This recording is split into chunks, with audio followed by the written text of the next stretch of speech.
D న్యూస్కు స్వాగతం. ఈరోజు వార్తల్లోని ముఖ్య అంశాలు. వక్ఫ్ బిల్లు సవరణ చట్టాన్ని వెంటనే రద్దు చేయాలని కనిగిరి అంజుమాన్ కమిటీ మాజీ అధ్యక్షుడు సయ్యద్ యాసిన్ డిమాండ్ చేశారు. గురువారం ఆయన విలేకరుల సమావేశంలో మాట్లాడుతూ వక్ఫ్ బిల్లు సవరణ చట్టాన్ని వెంటనే రద్దు చేయాలని వారు డిమాండ్ చేశారు.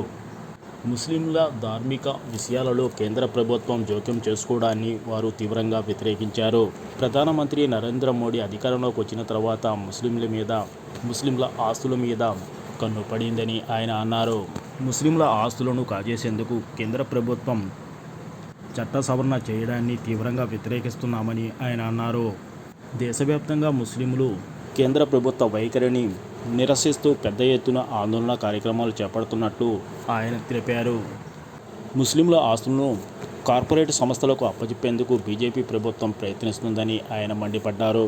వక్ఫ్ బిల్లు చట్ట సవరణ చేయడాన్ని వ్యతిరేకిస్తూ ఈ నెల 21వ తేదీన కనిగిరిలో పెద్ద ఎత్తున ఆందోళన కార్యక్రమం జరుగుతుందని కనిగిరి అంజుమాన్ కమిటీ అధ్యక్షులు షేక్ అహ్మద్ అన్నారు.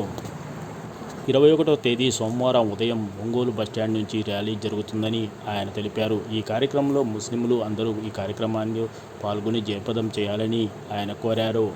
విలేకరుల సమావేశంలో ముస్లింల పెద్దలు తదితరులు పాల్గొన్నారు. ఇస్లాం మత కార్మిక భావాల మీద దెబ్బతీసే విధంగా ఆ బిల్లులో అనేక లోపభూయిష్టమైనటువంటి సవరణలు తీసుకురావడం జరిగింది. అందులో భాగంగానే ఈ వక్ఫ్ ఆస్తులను కార్పొరేట్ సంస్థలకు దారాదత్తం చేసేటువంటి విధంగా ప్రయత్నాలు చేయడం అత్యంత శోచనీయటువంటి ప్రయత్నం. వాస్తవానికి ఈ వక్ఫ్ బిల్లు ఎవరైతే ఈ ప్రజా ప్రయోజనాల కోసం, ఇస్లాం ప్రయోజక అవసరాల కోసం జకాత్ ఇస్తుంటారో వారందరినీ కట్టడి చేసేటువంటి ప్రక్రియలో భాగంగా 5 సంవత్సరాల పాటు వీరు ప్రాక్టీసింగ్ అంటే వాళ్ళు ఇస్లాంని అనుసరిస్తున్నట్టుగా సర్టిఫికేట్ ఉంటే మాత్రమే వాళ్ళ యొక్క ఆస్తుల్ని వక్ఫ్ ఆస్తులుగా ఇవ్వటానికి అంగీకరిస్తామని చెప్పి ఒక క్లాస్ పెట్టడం జరిగింది. అంతేకాకుండా ఏదైనా వివాదాలు వస్తే ఆ వివాదాలు ట్రిబ్యునల్కి వెళ్లకుండా వాటిని అజమాయిషీ చేసేటువంటి ప్రక్రియ కలెక్టర్లకు ఇవ్వడం జరిగింది.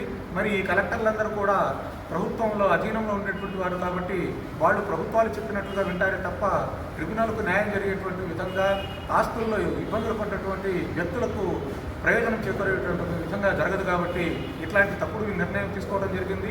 అంతేకాకుండా ఈ వక్ఫ్ ఆస్తుల గురించి ఏదైనా సరే మొత్తం మీద అన్ని చోట్ల ఒక 6 నెలల్లో మొత్తం తమ యొక్క డాక్యుమెంట్లను ప్రొడ్యూస్ చేయండి అని చెప్పి దీంట్లో ఒక క్లాస్ పెట్టారు.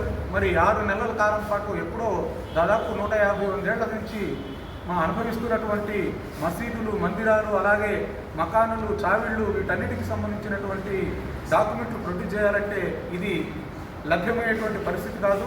అలా 6 నెలల్లో వాటిని సమర్పించకుంటే ఆ ఆస్తులన్నిటికీ కూడా ప్రభుత్వ ఆస్తులుగా పరిగణించి తద్వారా వాటిని లాగేసుకుని తర్వాత కార్పొరేట్ శక్తులకు, బడాబాబులకు దారాదత్యం చేసే ప్రయత్నాలు చేస్తున్నారు.